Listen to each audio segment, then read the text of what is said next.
Hey guys, this is the road to a world record.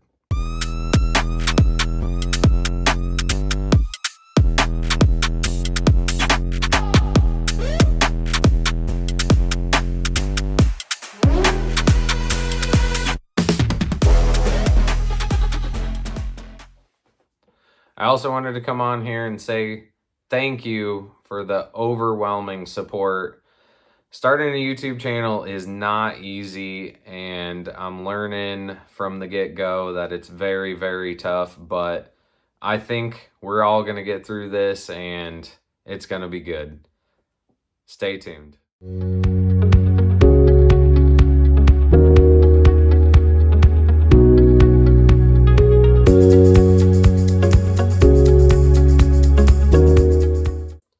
So as you know by now, we set a 26-inch tall, 8.5-inch wide slick tire record, world record. And it didn't come easy.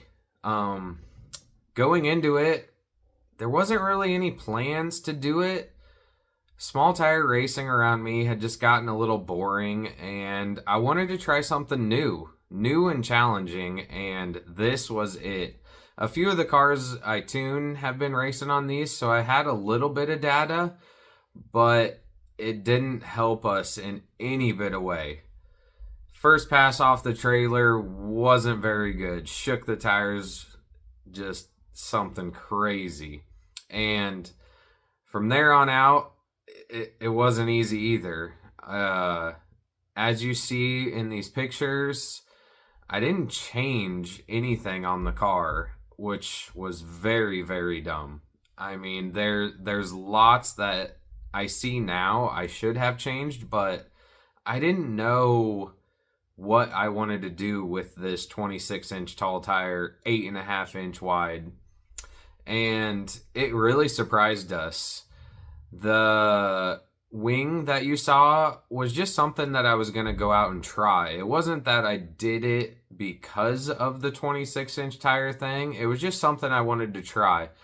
And overall, if you'll see in the videos, I ended up taking the back wicker off anyway.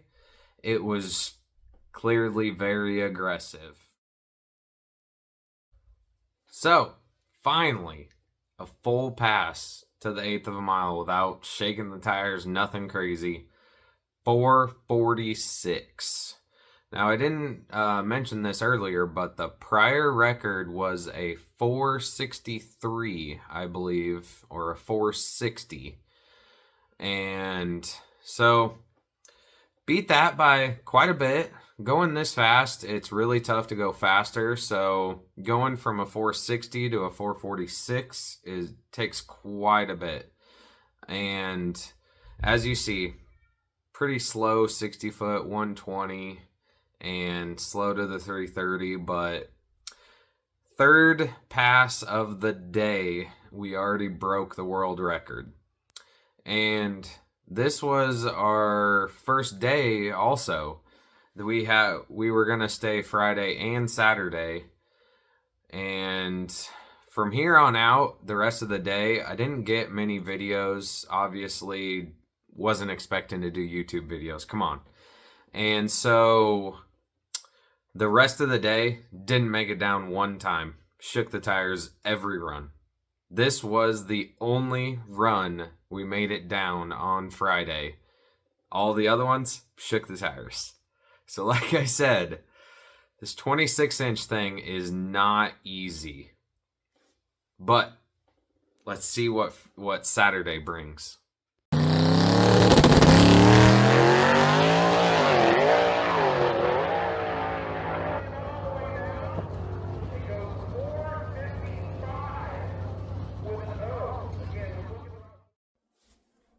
Well, 450s now. How'd we slow down? Saturday rolled around.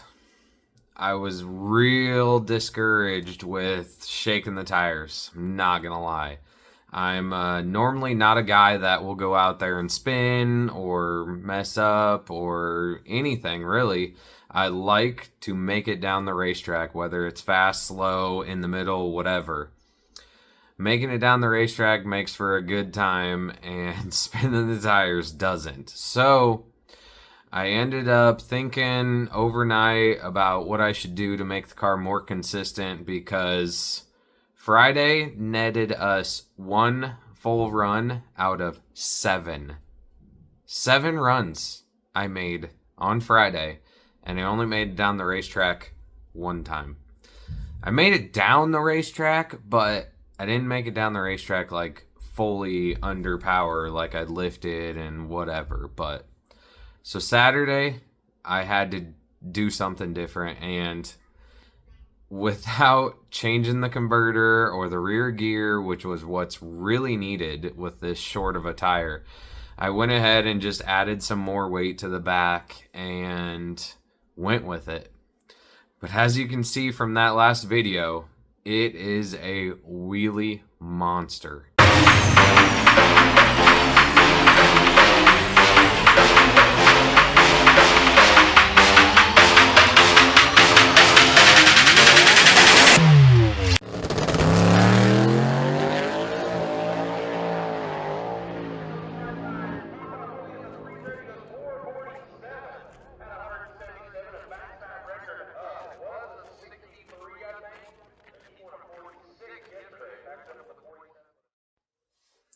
Hey, we're getting better now. I mean, that's the name of the game, right? 447 this time. You know, still a little bit off the pace. One number off from last night's run, 446, but lot more consistency today. There's 2 runs now from Saturday where we made it down the racetrack. So although, you know, it's still wheeling, you can see it's making it down the racetrack under power. Keeping it pretty slow in the 60 foot though. I think this one was a mid 120 60 foot, and these tires, they are temperamental. They one run they'll be good. Next run you'll be right on the edge and it'll shake your brains out. And that was one thing I didn't want to find on Saturday. I wanted to continue making good passes down the racetrack. And so I purposely kept it slow in the 60 foot. The motor was getting drugged down to 3,500 RPM off the hit because I was having to pull so much timing out of it to keep the tire happy. It made the converter super tight, which then makes your problem even worse. So overall, pulling power, dragging the motor down, making the converter tight is all combination of things that will hurt your run. And this such a small tire, remember, 8.5 inches wide. That's 4 inches total less than your normal 10.5 tire. And these have such a small sidewall, there is no give. I was running these on a borrowed set of wheels from Sean Clark and Darcy. They were 11-inch wide Kaisers, and honestly, I think they were a perfect fit. The tire looked good. We were running pretty normal tire pressure, and the runs were starting to get better.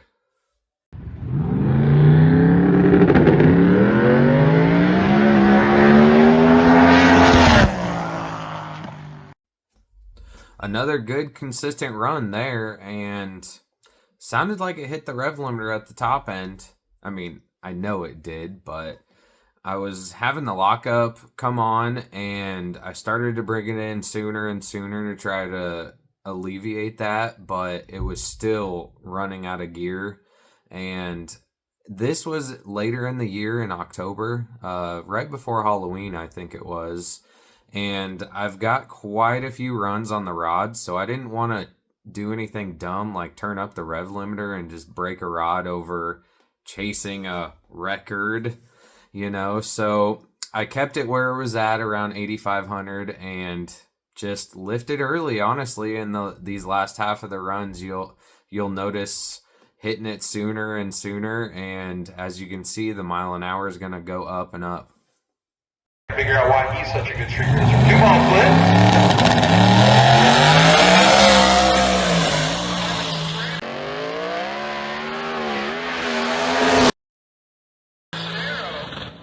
Goes 438 with a 3.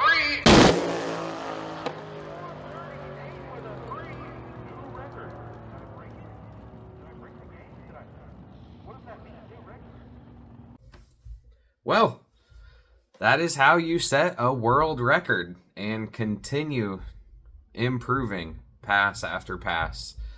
Although, yeah, all of the runs were very, very bad. A lot of wheelie problems, a lot of spinning problems.